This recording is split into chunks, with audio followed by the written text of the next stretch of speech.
Hi, guys. I'm Courtney, And I'm Lisa. and welcome to the next chapter in the Book of the Dead, brought to you by Darkcast Network, indie podcasts with a twist.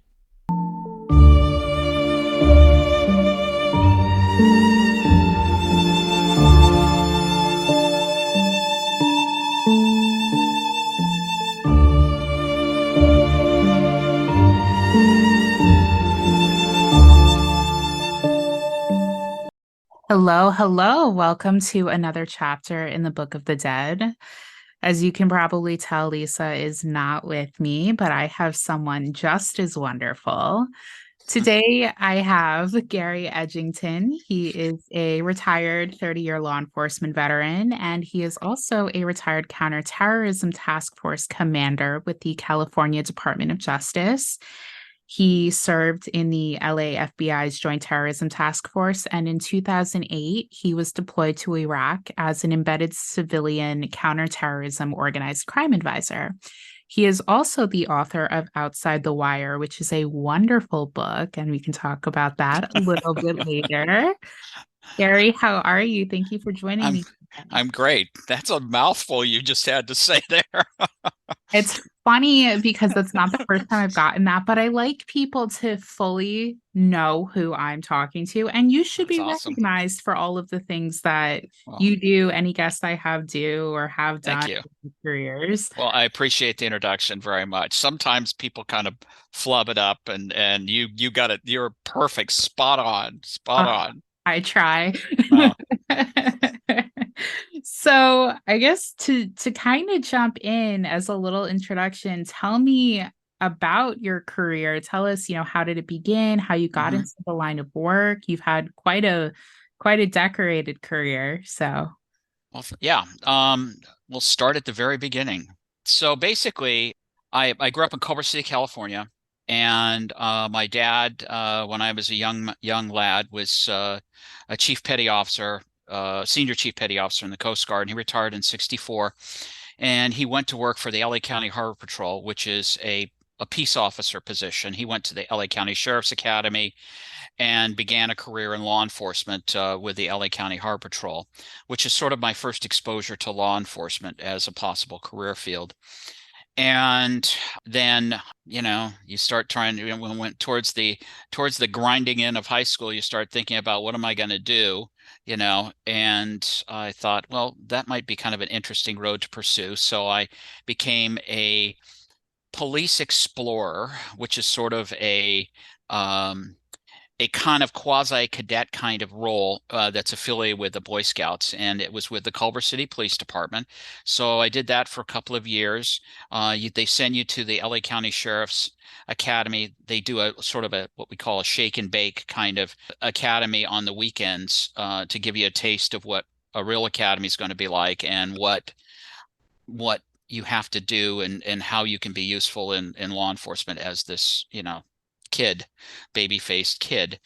Then I got hired as a full-time employee as a cadet or what they called a community service officer, and did that for a couple of years.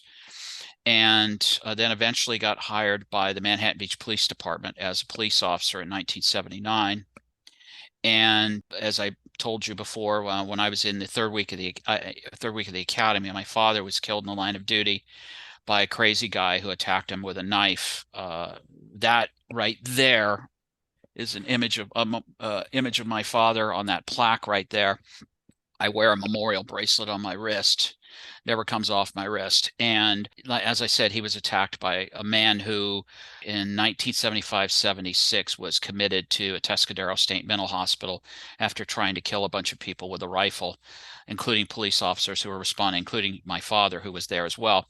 And then on the day, a Sunday in Marina del Rey, he attacked my father with a knife, a 3.5 inch bladed knife, and my dad was able to shoot him once, but it didn't stop him. And he continued his attack and killed my father and took his gun, and then menaced other people in the area until he was terminated by a couple of responding sheriff's deputies who stopped the attacks and killed him. So that was obviously a pretty traumatic and difficult event to deal with. But I persevered, finished the academy, and began my career at Manhattan Beach and was a patrol officer. And then I ended up transferring over to Beverly Hills PD after a few years. And I worked patrol there, got promoted to field training officer, and then got injured off duty water skiing. Trees and water skis do not mix. Even if they're in the water, they don't mix. And water skiers and trees really don't mix. I hit a tree at about 35 miles an hour, and I'm surprised that I'm even alive to talk to you about it. Oh, But I fractured my pelvis and I was off work for 3 months. When I came back light duty, I went in detectives, and that began my lifelong love of investigative work. And that was what really changed my career trajectory. I spent 3 years in detectives there, got to work on some interesting cases, including was affiliated and worked on the Billionaire Boys Club case, not as a primary investigator because I worked auto theft at the time. I was not a homicide investigator, but I worked alongside them and was very familiar with one of the homicide victims, which if you want to pursue that at some point, we can talk about that. It was an interesting oh, situation. definitely. But and then I was seeking an agency that would allow me to work full time because eventually on small agencies, what typically happens is you end up having to go back to patrol if you promote. You have to put the uniform on and go back and all of that stuff. And, and you become basically a new guy all over again in terms of vacations and days off and all of that.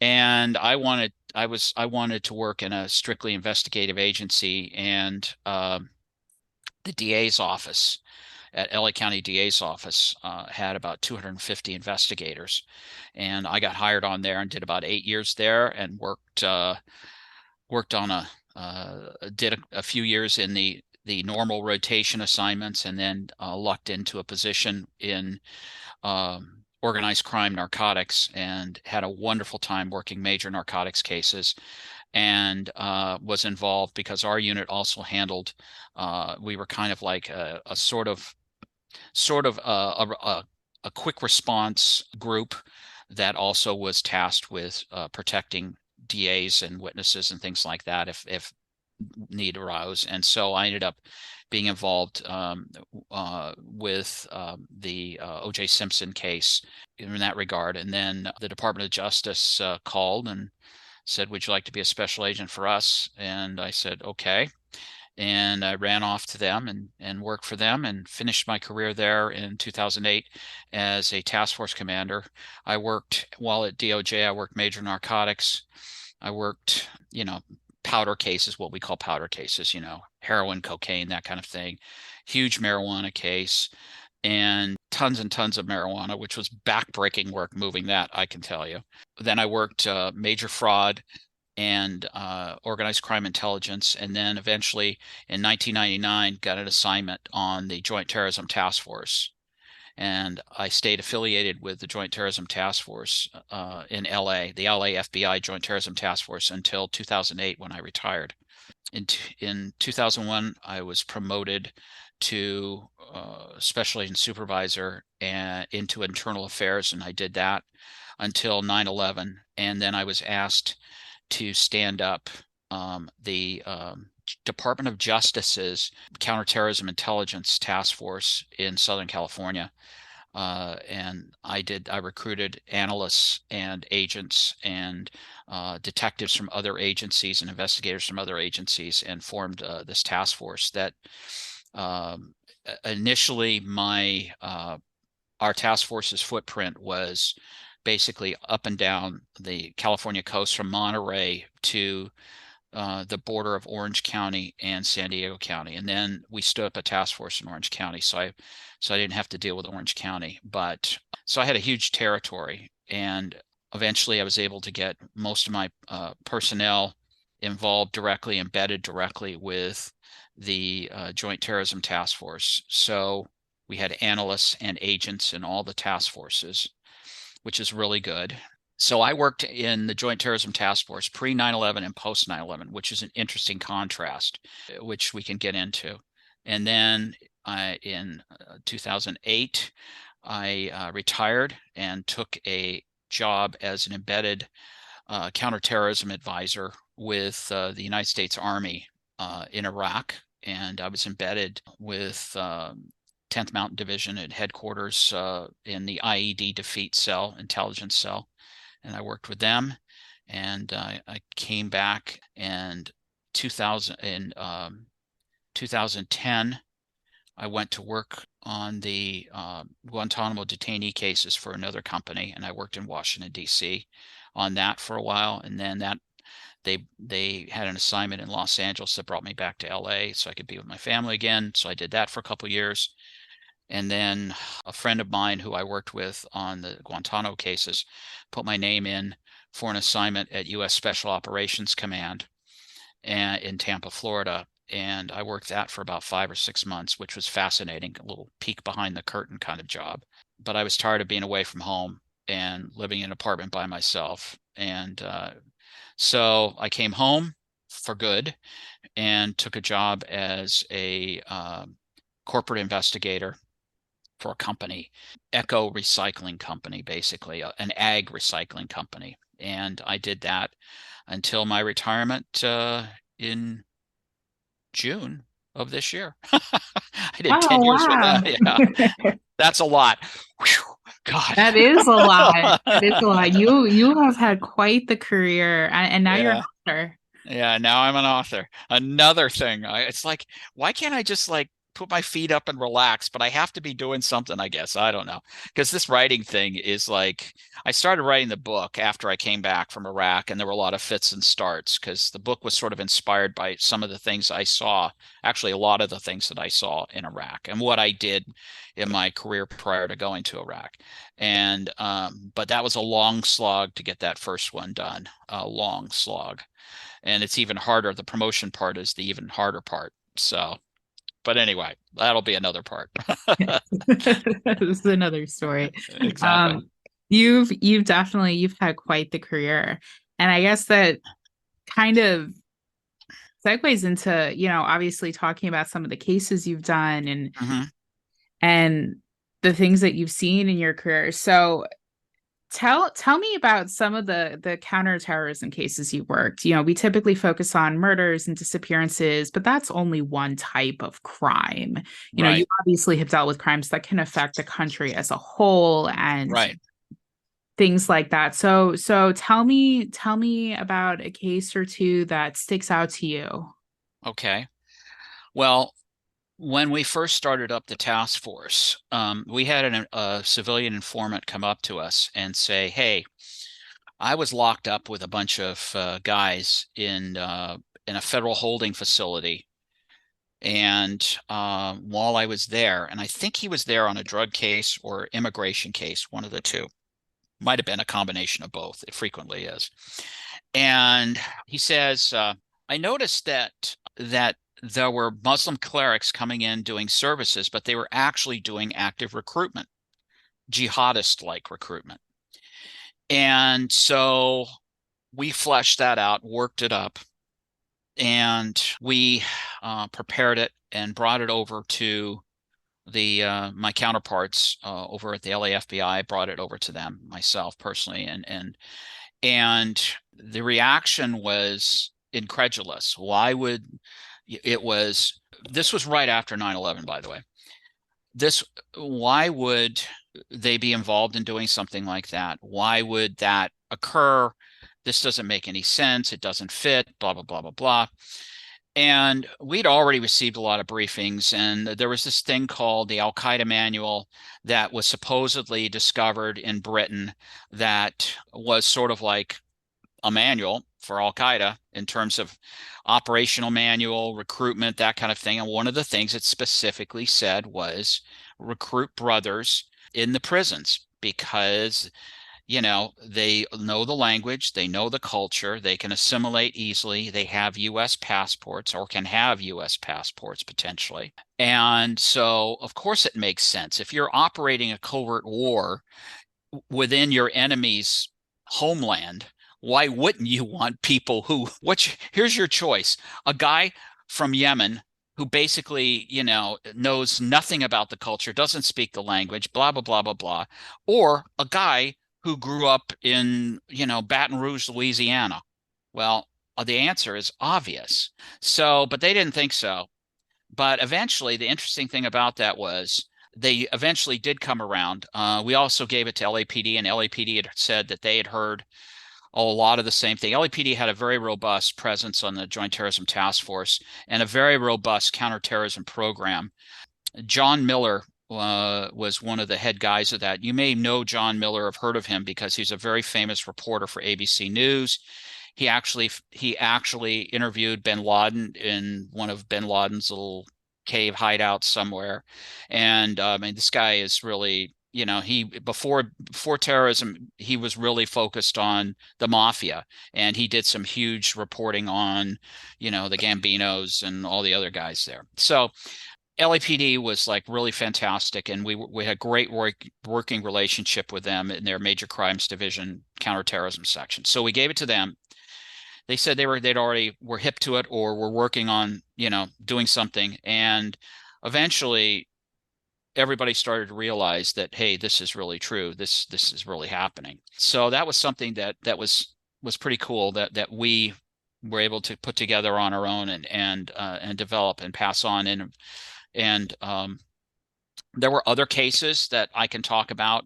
I'm going to talk about in very general ways. There were cases that we were asked to assist on, and in one particular case, it involved a college professor. Actually, in two cases, let me just speak. I'll speak in very general terms. We worked two cases involving college professors, two separate cases. In both cases, the individuals were involved with things that are scary. Okay. And both of them are potentially weapons of mass destruction. And in both instances, we were able to conduct our investigation and disrupt what was happening through, in one particular instance, conducted search warrants at the individual's lab facility. And then later we called in, we had passed it off to LAPD, and they brought in some people who were experts in detecting specialized substances, and were able to get a prosecution for that. But this individual was somebody who had had some very not great playmates. Okay. A person who was well known and respected in his field, but nevertheless had some kind of scary playmates back in the day. And this other individual, the other case, we received word from a local company that this individual had purchased a substance in a much greater quantity than he had ever done before, and he did it on credit, which was also extremely unusual according to the person who sold him the substance. So we initiated an investigation and shared it with our partners, and ultimately the individual was questioned, and probably the plot was disrupted. Whatever he was planning to do with that, it was disrupted because we were able to let him know that we were on to him. In that particular case, this individual had some very, very, very suspicious travel patterns, and going to countries, what we call cleaning up. Cleaning up is where if you're being followed or you are engaged in nefarious activities and you're being tracked, what you'll do is you'll go to a country. If you're flying away, say for instance you fly to Yemen or some place of interest, that if you are flying into the United States directly from Yemen, it might spark a red flag. Somebody may take a little harder look at you. But if you fly from Yemen to Japan, and then you fly to Amsterdam, and then, spending a little time in each spot, and then you fly to another country, and then you come into the United States. That's sort of what we call cleaning up. And that's what he did.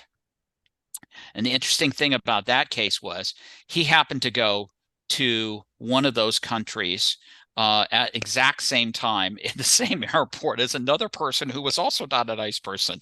So that was a very odd thing. But the thing about it in the world of counterterrorism, it's you're chasing shadows all the time. I used to say we're hunting ghosts, and we rarely, because if they're really good, they can be professionally trained with the same kind of skills, tradecraft skills that professional spies would use, for lack of a better, people engaged in espionage would use. They can be very, very sophisticated and very difficult to track and follow. In my little task force, we actually one time followed what we believed to be an agent from a foreign power. And that was a very interesting experience because he was a pro and he did all the things that a pro would do. And we ended up having to get off of him because it was just obvious that at a certain point in time, he probably was aware that we were there because we did not have enough resources to follow him correctly with an airship and everything else. It was interesting. It was very interesting, but it is, if anybody thinks for 1 minute that some of these people are not here and waiting for a go signal, then you live in a dream world, because trust me, that is the case.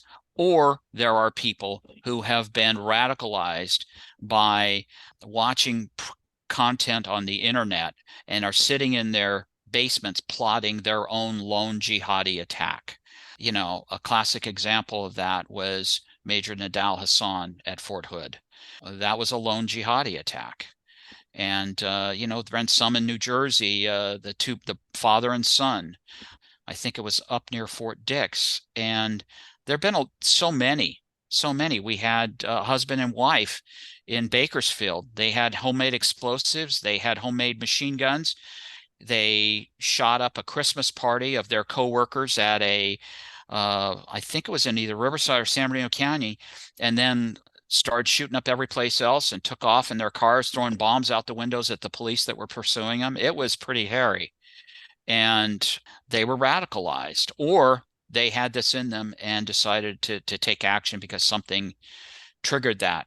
So, you know, it's something that requires vigilance and understanding, because intelligence is really the key to preventing attacks.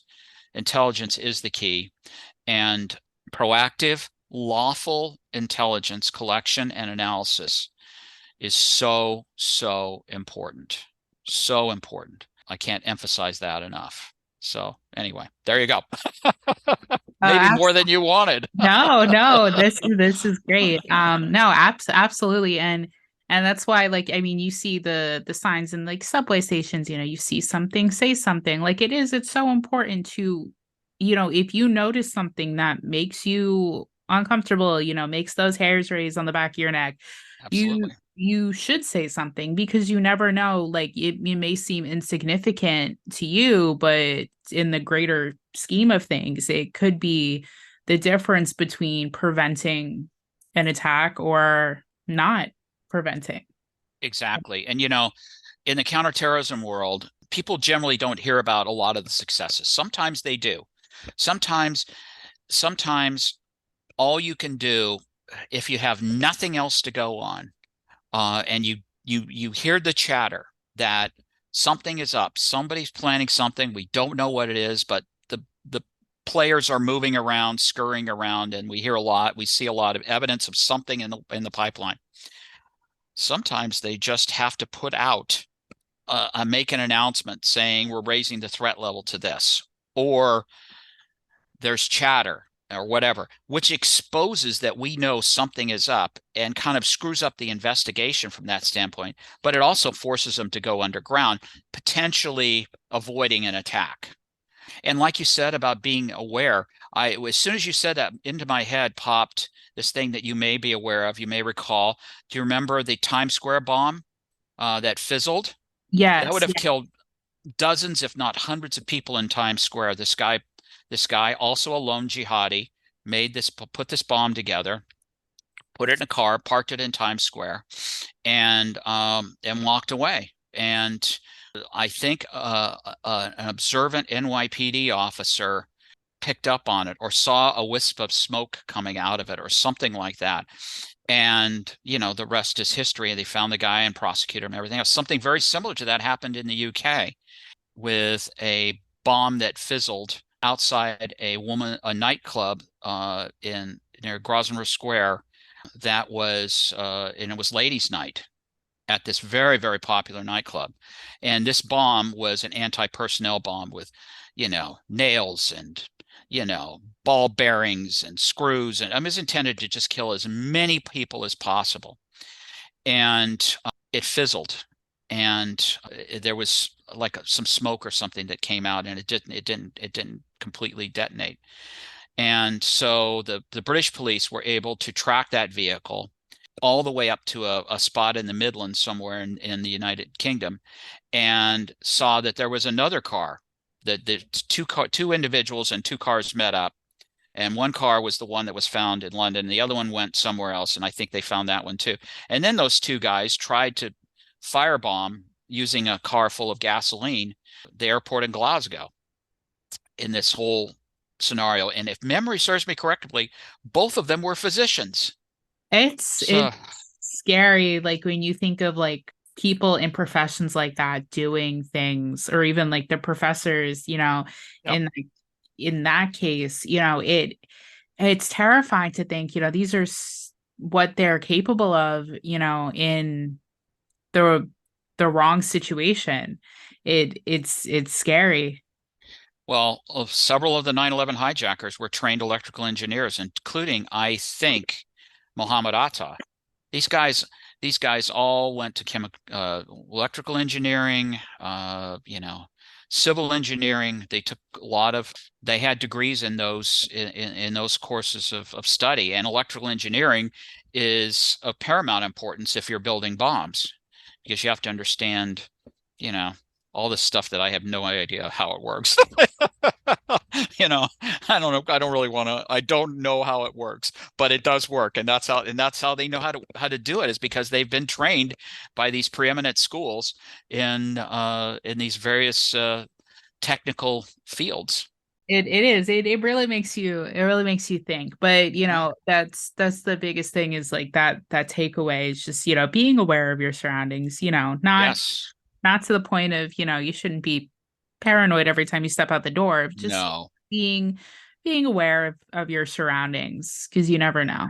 It's really insane to me, Yeah. the lengths that people will go to for the the ideals that have been put into their head, or the Yeah. ideals that they believe in. But it's, that's why we have people to put in place to try and stop them. Right. Right. And the problem is, though, they have to be lucky all the time. The bad guys only have to be lucky once. It's Everybody says, the intelligence apparatus in Israel failed. Well, it's probably way more complicated than that.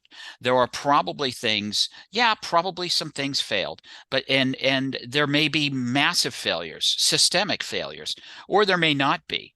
We won't know. We probably will never know what the real truth is. But the fact of the matter is that things happen. People make mistakes. They miss a lead.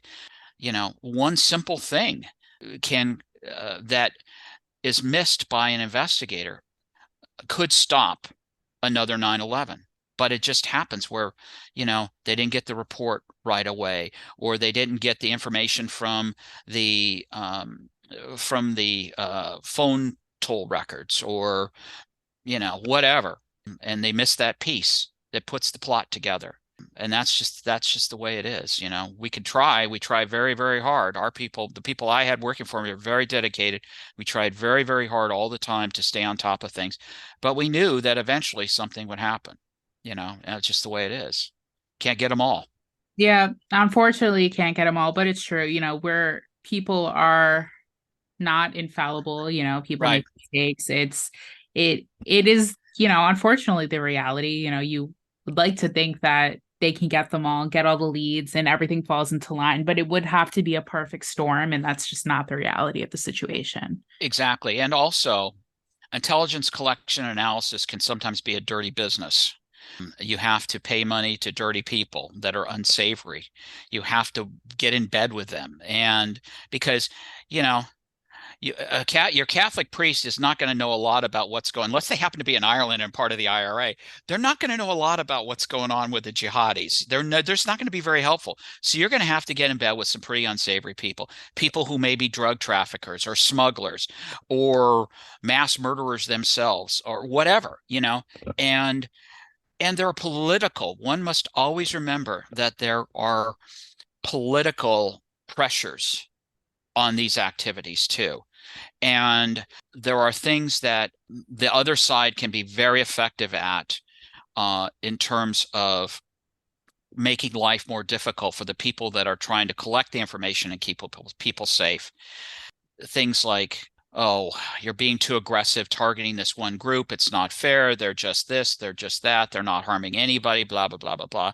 Well, maybe that's true. Maybe it's not. But it dissuades, especially if the higher command of your organization is weak-kneed and doesn't have this political will to stand up to that kind of criticism. They might say, hey, guys, back off of this group because I'm getting a lot of pressure. And that group might be dirty as hell. They could easily be dirty as hell.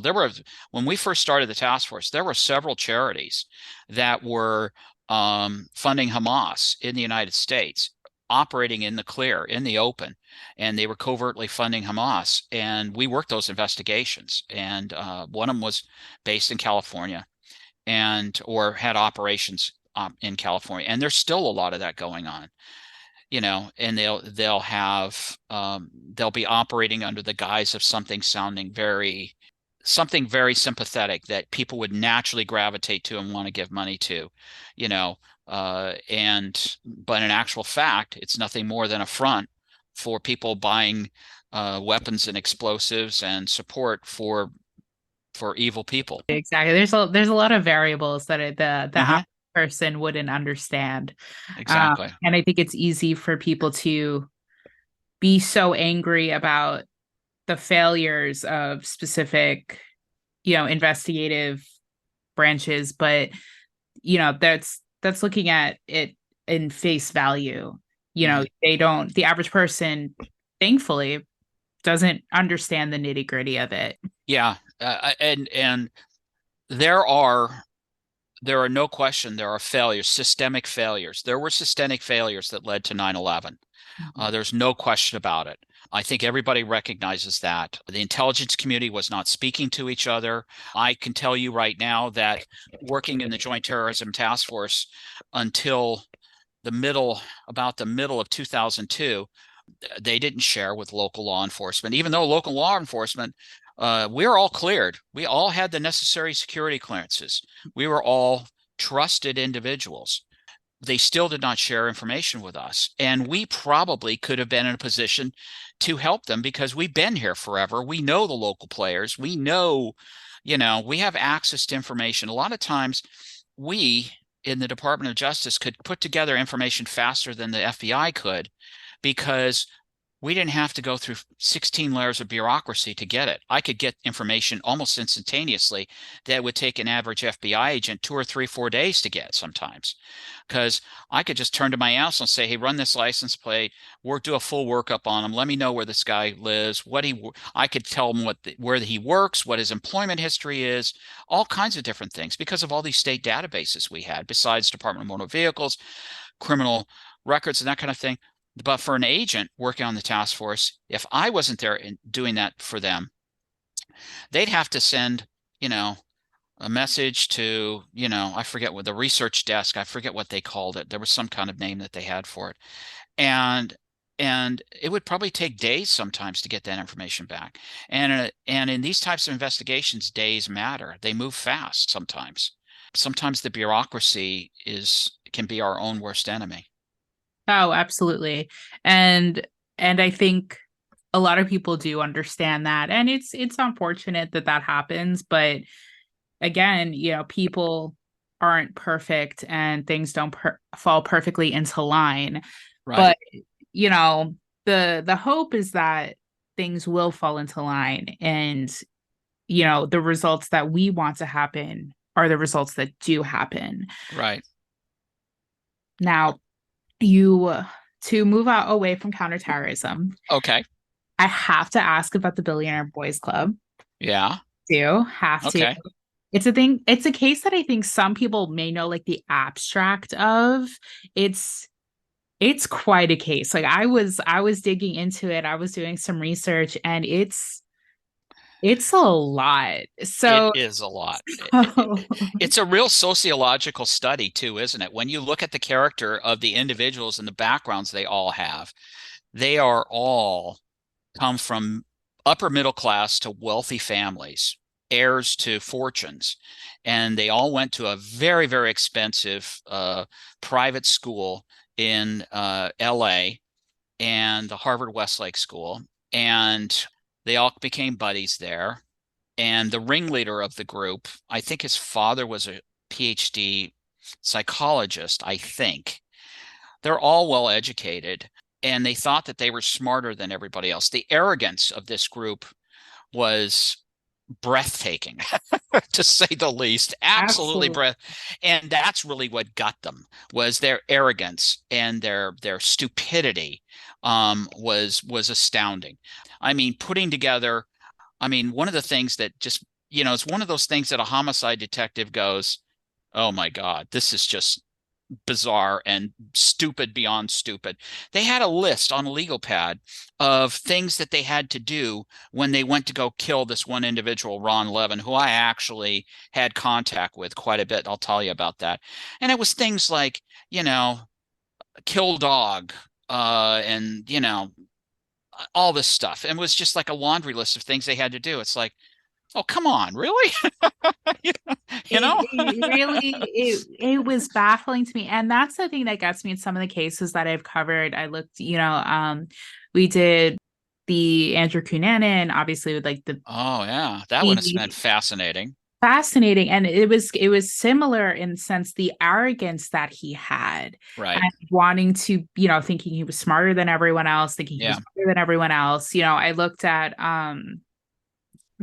we did the case of Dariusz Januszewski, which is a case out in Poland, and it was the same thing where the killer of Dariusz was had just the same amount of arrogance, and that's what led to him getting Hmm. caught. He literally wrote a novel about the murder and thought Really? he Oh did. my God. He How wrote convenient. Thank you very he much. he wrote a novel, and the police officer investigating that case, Jacek Wroblewski, he's reading this book and he's going, this is the murder.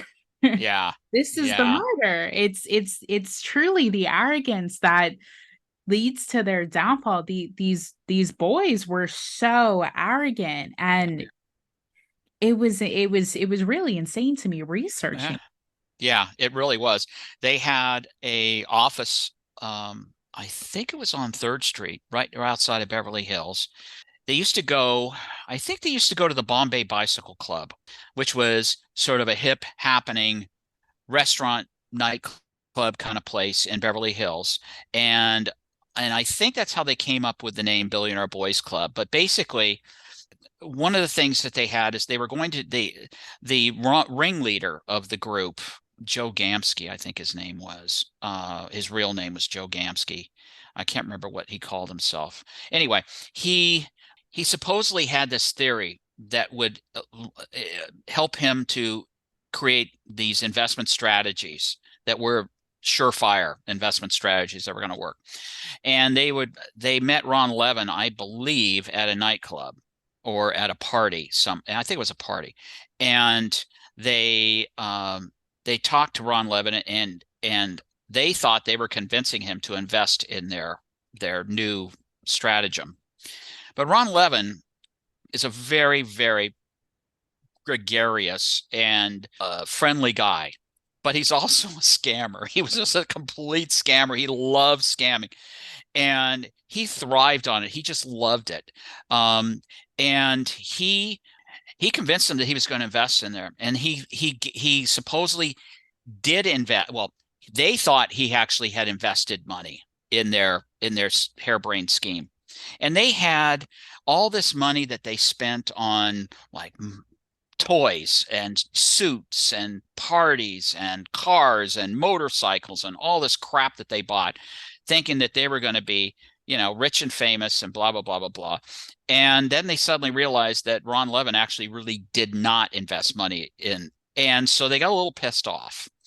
And so they decided that they were going to force Ron Levin to sign over a check to them for $1 million. I think it was $1 million.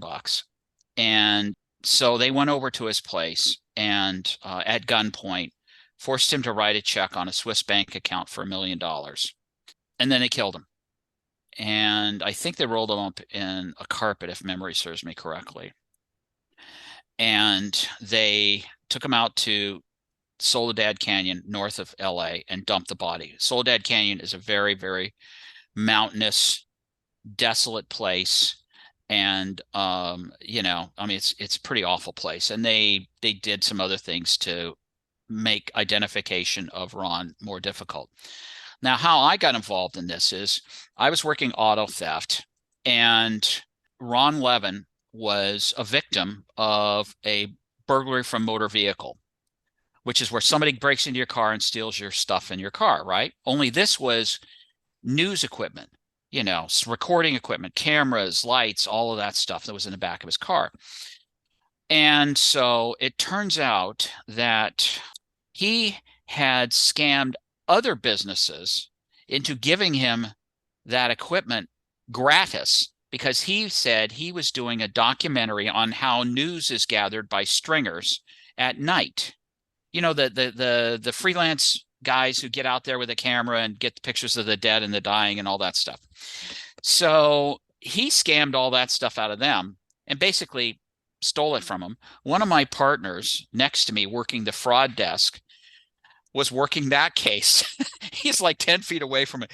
I have Ron as a victim. He has him as a suspect on a grand theft case. And Ron would call me every day to ask me about the case and just BS. And he would say, and he was just a really friendly guy, and he knew everybody. Everybody knew Ron Levin, and he knew everybody. And one of the things that Ron would do is he'd pay attention to the newspapers, and if he saw that there was a report of sonic blast, sonic booms from, say, Edwards Air Force Base or something like that, whether he was property was damaged or not, he would file a claim with the Air Force and get money from the Air Force. They'd go, oh yeah, here's a check for whatever, and go away. And so he did that kind of stuff, and he was kind of open about it in a way. And all of a sudden one day those phone calls stopped, just boom, like that, just like turning off a light. And I thought, God, that's weird. Ron hasn't called me today. And then a week later, he still hadn't called me. That's really weird. So anyway, I ended up arresting an individual from a very prominent theatrical family in LA for the theft. This guy was an actor himself, but also a drug addict, and he's the one who probably took the stuff. But anyway, come to find out that, well, the family comes to the police department and says, hey, Ron's missing. We don't know what's going on. And a fantastic investigator who is a good friend who passed away a couple of years ago, God rest his soul, Les Zoller, put that case together. And he is amazing detective. He did an amazing job on that case. And he solved that case. And there was another homicide involving these guys. Did you read about the Islamani murder I, of the I did. Unbelievable. They decide, okay, so we need money now to pay for our little toys and crap that we bought without, having the money in the bank. So one of the guys says, hey, you know what?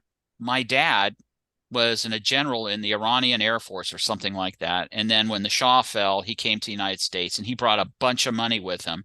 So let's go torture him, his father. Let's torture him and make him sign over the money to us. So they go up north and they kidnap this poor guy and they put him in a trunk and they take him to they on the way down from Northern California. He has a heart attack and dies in the trunk. But they had a house rented, as I recall, that was set up with all kinds of stuff to torture this poor guy to sign over the money. I mean, can you believe that? That isn't that astounding that the avarice and the absolutely sociopathic tendencies of these people is just astounding, absolutely astounding. It really is. I mean, the lengths they went to fund the lifestyle that they wanted, and again, it's just it's very much like Andrew Cunanan. He wanted the lifestyle, couldn't afford the lifestyle, and it led to a spiral. And Right. it's this similar situation where they wanted this lifestyle, they wanted to keep this lifestyle, and it spiraled from there. It was truly insane to read about. Like I said, I don't think a lot of people know the nitty-gritty of that. It's one that's very like I think people have that abstract idea of because Hmm. there's so much to that case. There's a lot. There's a lot, even more than because, like I said, I I was involved not as the investigating officer, but as a supporting detective. Went into Soledad searching for Ron. We never found him. They went back several times looking for him, and I don't think they ever found him. They brought up cadaver dogs. I think they've used psychics, and I'm not sure that they ever found any evidence of Ron. You probably know, having read as much as you have, I'm sure about this. You probably know more about the some of the nitty-gritty than I do. I just know some of the broad strokes. I was there on the day of the arrest. That was interesting. That guy was so arrogant that it blew me away. It was just like what you know, he was like one of those guys. It's like, you dumb knuckle dragger cops, what do you know? Blah blah blah blah blah. And then we're going through his place and we're finding all this stuff on the search warrant, and it's like, no, dude, you're an idiot. You are truly an idiot. You Yeah, are not it's meant. crazy. It's like the arrogance blinds them to how dumb they can truly be. Oh yeah, It it's true.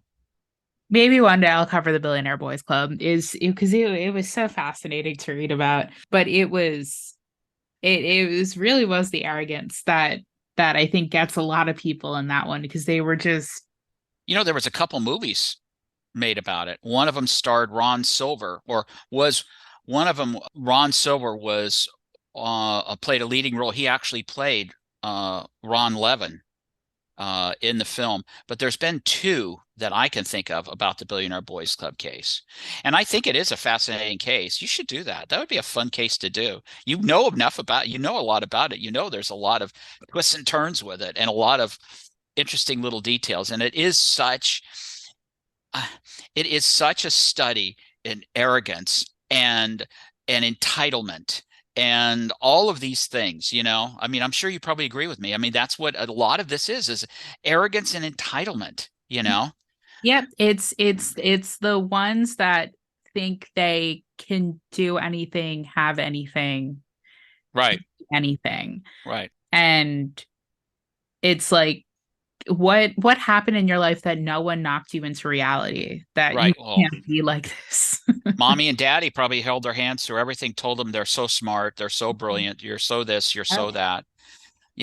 And I'm sure that is what led to this incredibly bizarre and stupid behavior that changed all their lives forever, you know. Absolutely. Absolutely. And yeah, I think I will cover it eventually. That was added to my list because it was quite fascinating to read about. You look into some interesting cases. That's true. I worked one unsolved homicide case that's still unsolved. But it's it takes creepy to a new level of Is creep.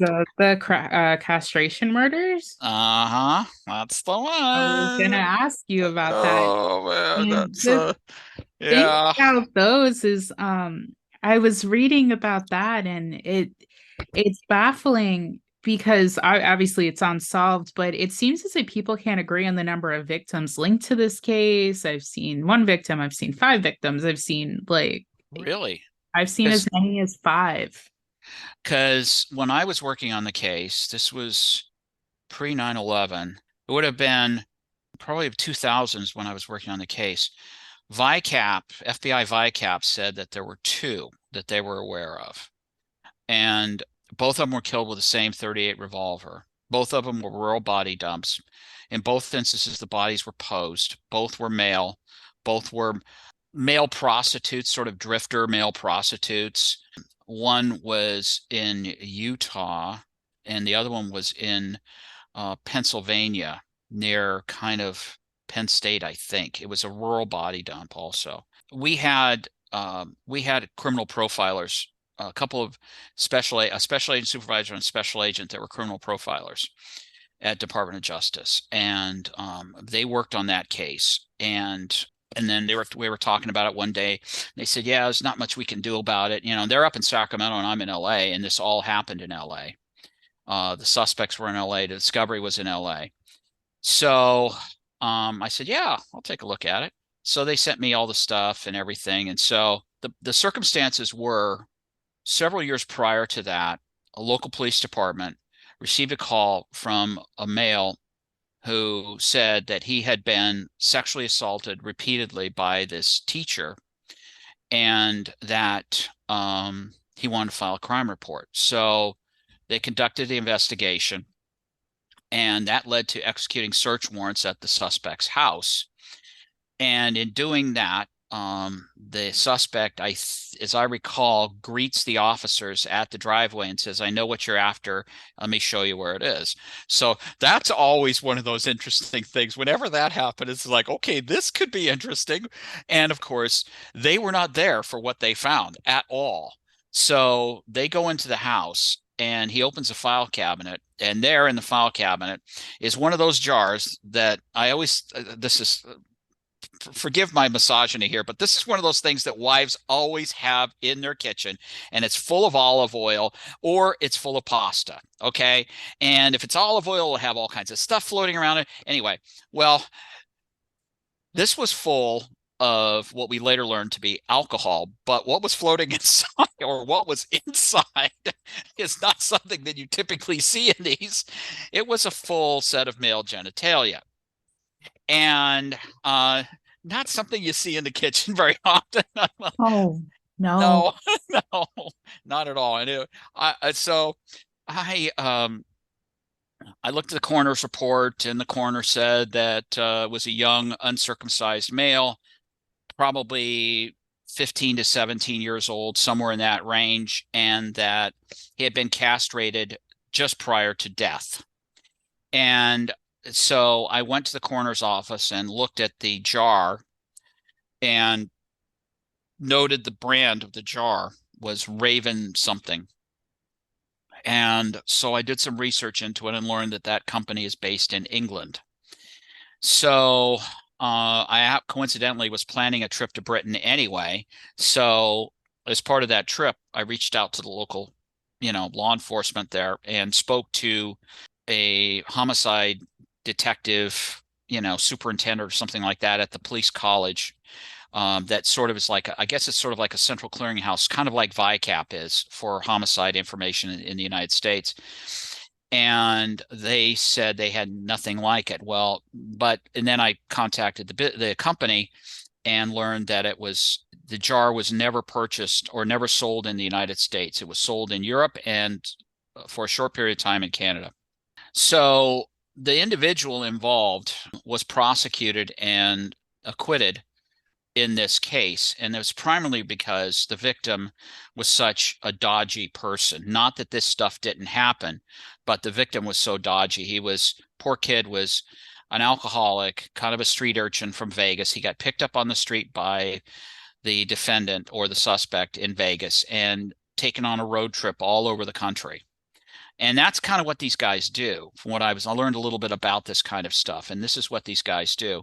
And brought him back to Los Angeles after the road trip, and he, was kind of his boy toy, basically, until he finally said, "I've had enough," and he called the police.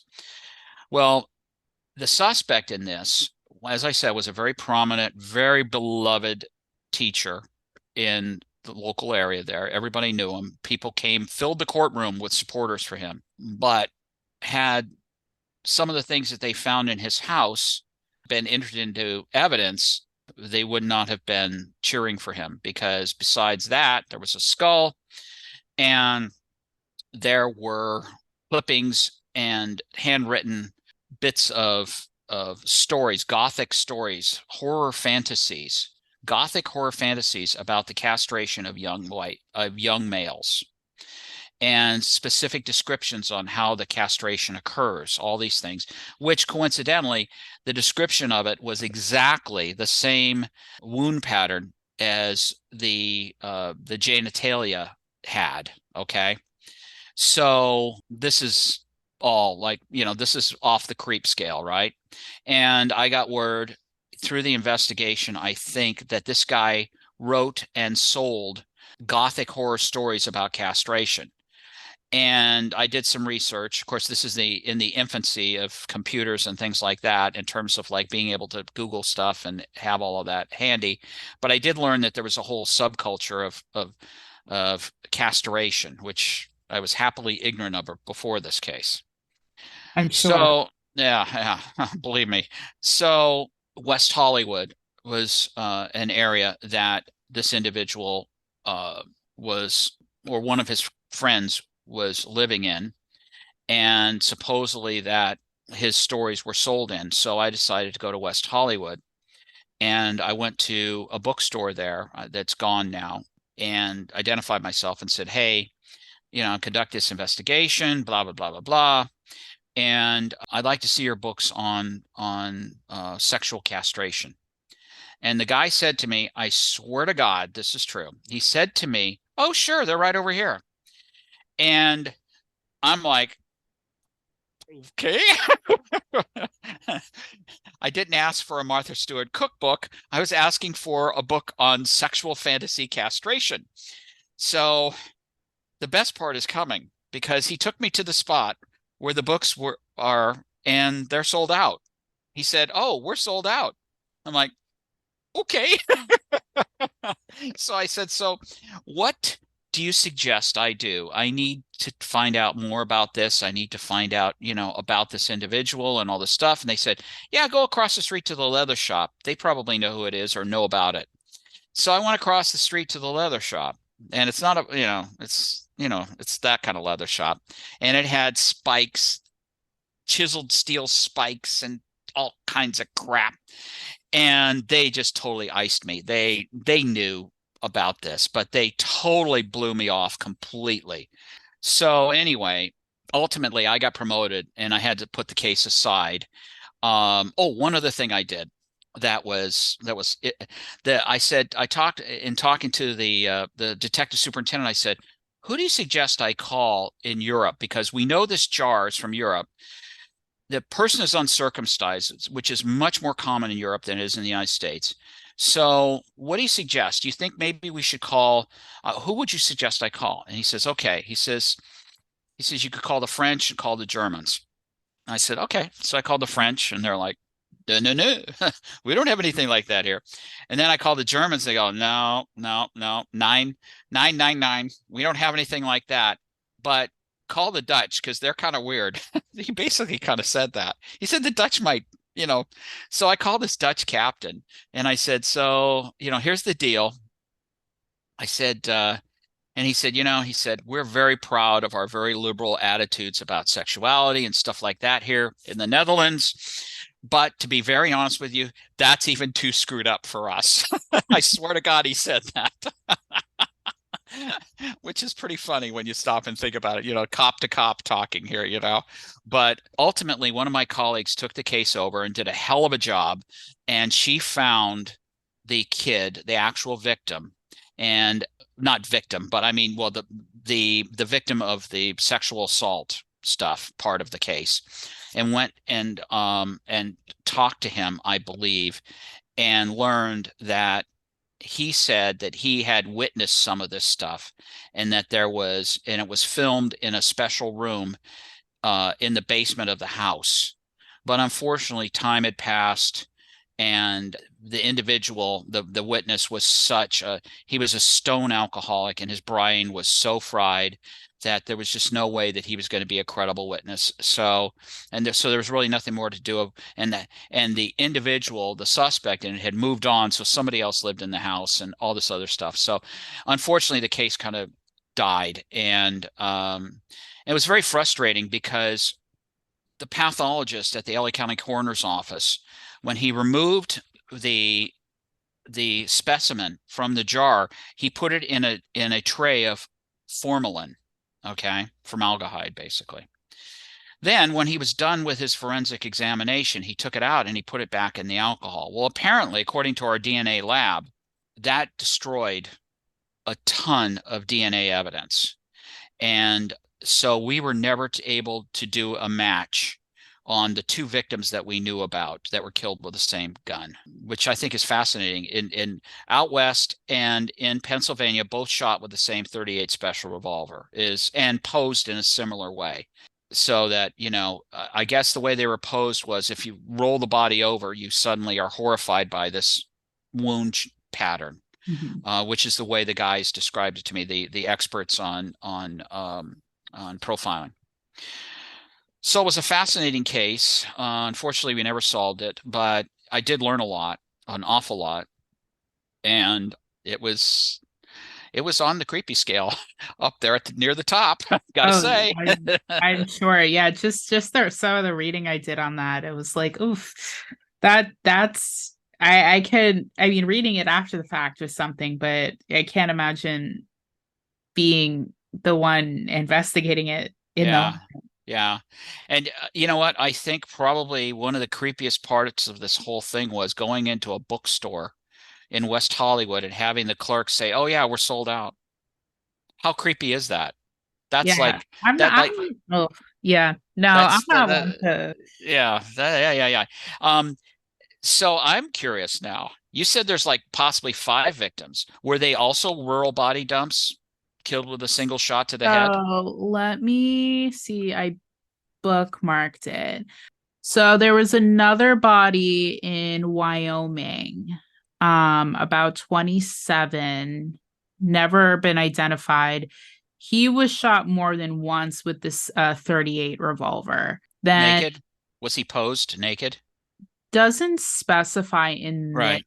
Well, that's There, interesting, though. That's very interesting. there's the one in Pennsylvania. There was one in Georgia in 83 that was also castrated. Wow. And Wow. then How interesting. the one in Connecticut. Oh, and one in Connecticut. Yeah, there was one in Connecticut. He was found in Connecticut. He had been castrated but also dismembered. So the MO differs in that one. Right. Wow. That's very interesting. That's Yeah. the right time frame. That's definitely right in that range there. I suspect that the suspect in this case is dead now, because he was probably getting up there when he was tried for the sexual assault thing, and then you know I'm sure he's passed away, or whatever. But yeah, that's fascinating. That's really interesting. Why didn't the FBI tell me that? No, that's interesting. Oh. But Hmm.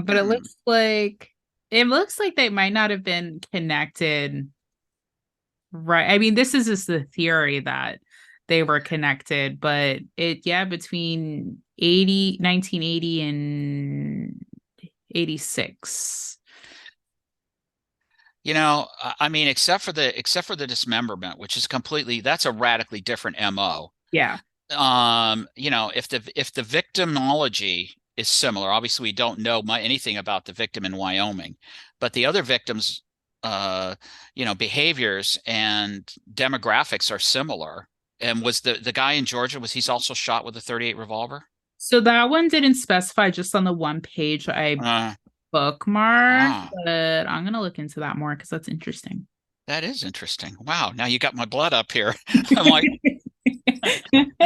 even though, like I said, suspect's probably gone to his reward, whatever that is. Well, But that's fascinating. if I find out some more, I'll let you know. Please do. Yeah. I Yeah. will. Very much. Fascinating. So, one of the last things I wanted to ask you, Uh-huh. if you're comfortable speaking on it, I know you said you were, but I Uh-huh. would double Sure. check in regards to the murder of your father. Yes. There is, I believe, a problem in law enforcement that not many people are aware of, and that's the lack of care and support in regards to the mental health of law Right. enforcement officers. And that's something that I know you dealt with firsthand. So if Yes. you wouldn't mind speaking on that. Oh, absolutely. I recently spoke on a TV show about that very issue because it's really only been recently that I've been coming to grips with all of this in the last, actually, really since I started this writing, this book, Odyssey, because I've been asked to speak about it a lot, and it was very difficult initially to speak about it without getting, you know, basically kind of choked up sometimes. And so I sought help for it, and I realized that a lot of other behaviors that I had were probably connected to this as as fallout from this incident and the unsettled baggage that I had from it. So I got some counseling and some EMDR, and I have to say it worked really well because if we were having this conversation a year and a half ago, 2 years ago, I probably would be struggling a bit, even though it's been so long to talk about it. And you're 100% correct as far as the the issue of law enforcement officers, first responders who see a lot every day, guys working or guys and girls working in big cities or in cities that are filled with lots of crime and things. They handle what we call critical incidents, which is basically life-threatening things or things that are horrifying and shocking almost on a daily basis. Hundreds of critical incidents, thousands in a career, and they leave a baggage, and they they lead to alcoholism and substance abuse and all kinds of things, anger issues, and probably divorce and all kinds of bad stuff. And part of the problem is, like in my own instance, imagine this. You're a 22-year-old kid. Your father has just been murdered in an awful, awful way. You are training in the same academy he went to, 20 something years before. And I took a week off from the academy, went back. Nobody came up to me and said, "Hey, my own agency didn't send me to a counselor, a grief counselor, a shrink, anything." And the academy didn't really do anything either. I'll tell you what happened my first day back at the academy. It was a different age back then, but still, this is illustrative of an issue. We're having a class on the motor vehicle code, which looks like a phone book, basically. And, it's, and we were having a lecture on this, and all of a sudden they stopped the lecture and they said, we're going to show a film, a training film. And it was the same film that we had been shown 100 times. And it was a documentary, a reenactment of the CHP Newhall shooting where 4 CHP officers were killed by 2 suspects. And it's a bloody, I mean, it looks like it's a Sam Peckinpah film on steroids with chicken guts and blood. And I mean, it's just like, and it's graphic as hell. And they show it to new people to scare them into rethinking if this is the right career path for them. And and that I used to call it the scare the new guy film, And so we had already seen that film probably 3 or 4 times by that point in time. This was the third week.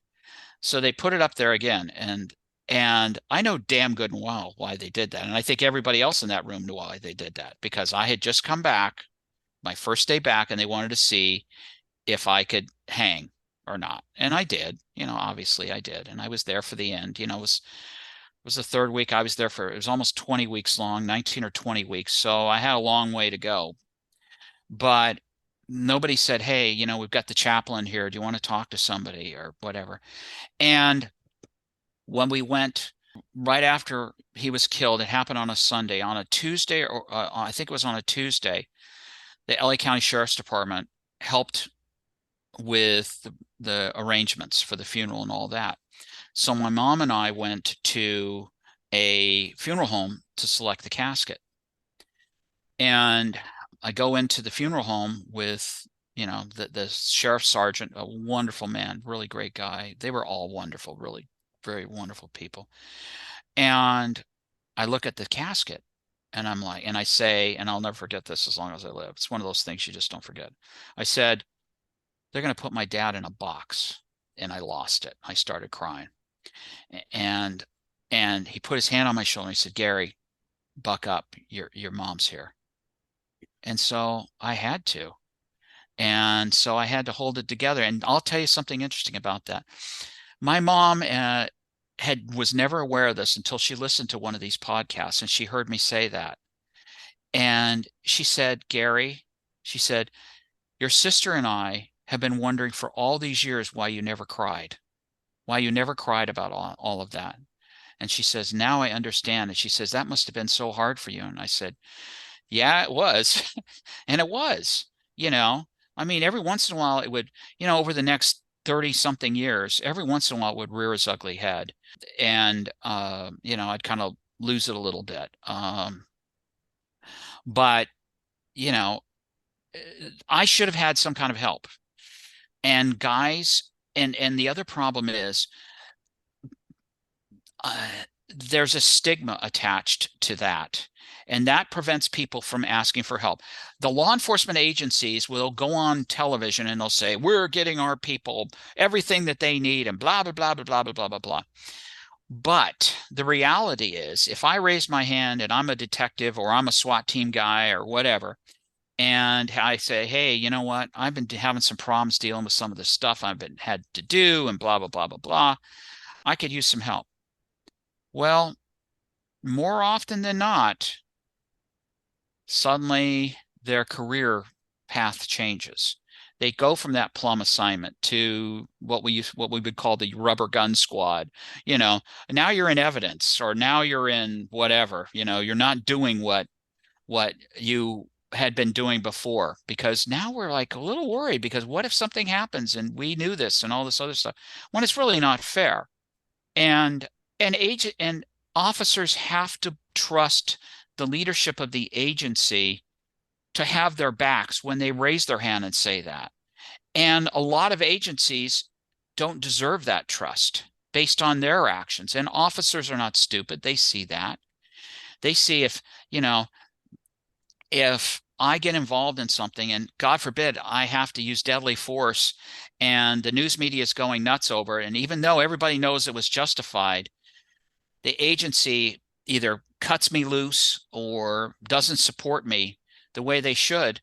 That's evidence that if you do something like that, if you take that step, that bold step, like, Indiana Jones, where, he steps off this ledge, trusting that there will be a bridge there, and there is a bridge.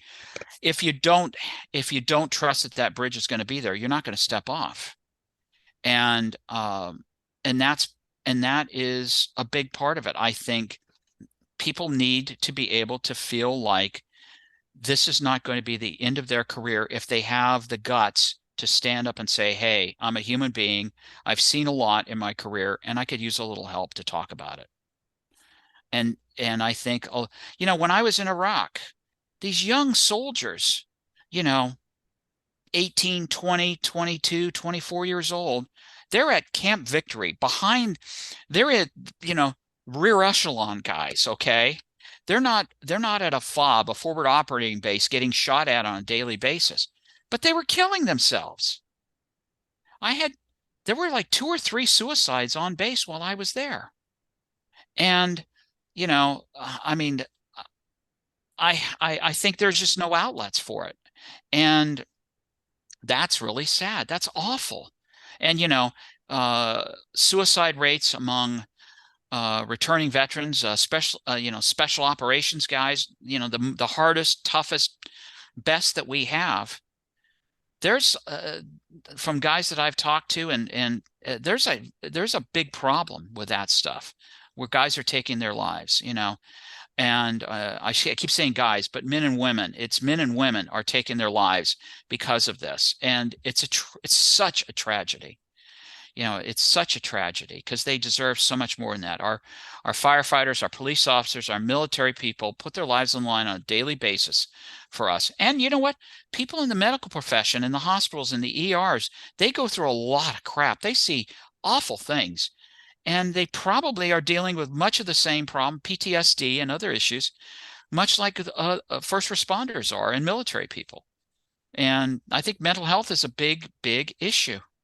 It absolutely is. And I've said it a million times on the podcast, and a huge advocate for mental health. I've it's no secret that I've struggled with depression and Hmm. anxiety and all that. And it's such a common problem, and It is. it's still so stigmatized, and it shouldn't be that way. And there's there's no reason why anyone in law enforcement or first responders, or as you said, medical personnel or military, they shouldn't have to worry about risking their job because they want help to protect their sanity.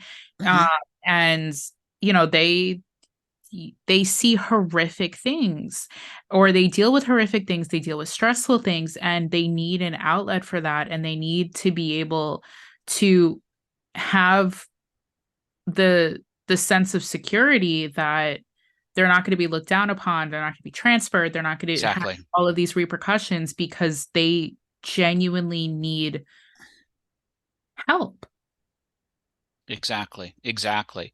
And I mean, I've known, I want to say three or four colleagues that have taken their lives in law enforcement, at least three or four in my lifetime. And that's awful. That's really terrible. You know, that really, that should be evidence enough that there's a problem. There's a major, major, major problem. Absolutely. It's sad that it's a problem because it shouldn't be. Hmm. Absolutely. I totally agree. I totally, totally agree. I mean, can you just imagine this crazy situation where this kid who's in the academy goes back and nobody says anything to him? Instead, they test him to see if he can hack it by showing a video of a bunch of cops getting killed. But nobody says, "Hey, come on up to the office. There's somebody here that wants to talk to you." Never happened. That's terrible. The fact that they couldn't even, because maybe if they had asked you, maybe, it's a possibility you said, no, I don't need to talk to anybody. But the offer should have been extended so that you knew at any point, this is too much. I can't process it. Right. I need help processing it. That the option should have been there for you. And the fact that it wasn't, especially, you were so young, 22 is So young. so young Oh, to yeah. lose a parent, especially in such a horrific way and such a sudden way. For you not to have been given the resources and for you to essentially have been tested the second you got back is terrible. Yeah. Yeah. Could not agree more. Absolutely. And like I said, it was a different age then.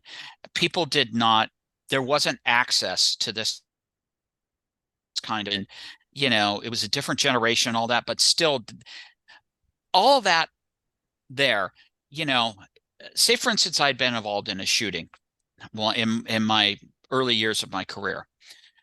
Besides all the investigations, they would also send you to the psychologist, the perfunctory examination by a psychologist. So there is and you go when you're hiring on, you meet with a psychologist.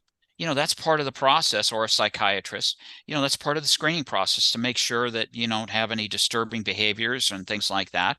You take a you take a MMPI test, and then you go talk to a shrink, and they make sure you're okay and all that stuff. So it's not like that wasn't there, you know. It just, I don't know. It I was don't know. there, they just weren't using it in And all they the just, ways they should have yeah. been. And you know what? I can tell you right now, if somebody had said to me, whether it had been a clergy member, a chaplain, because all these agencies, they all have chaplains.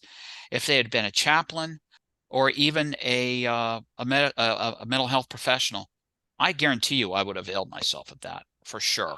I absolutely would have, because I had all of this inside of me, you know. I know I would have. So anyway, I know now, I definitely know now, and I learned a lot of lessons, and I think I'm a better person now than I was a few years ago because of that. I've been able to deal with it much better now. And So, that's wonderful that at least you were able to deal with it, even though, it took so long, you were able to deal with it and able to hmm process properly. hmm As I said, I believe in therapy, and like I fully believe that it's something that should be available for everyone and made hmm available for everyone because it is hmm so beneficial. No, I I agree. I if agree. I hadn't seen a therapist, we wouldn't be having a conversation today because my Right. mental health was so bad. Right. Right. Um, so it's definitely a problem that needs to be rectified. hmm No, I could not agree more.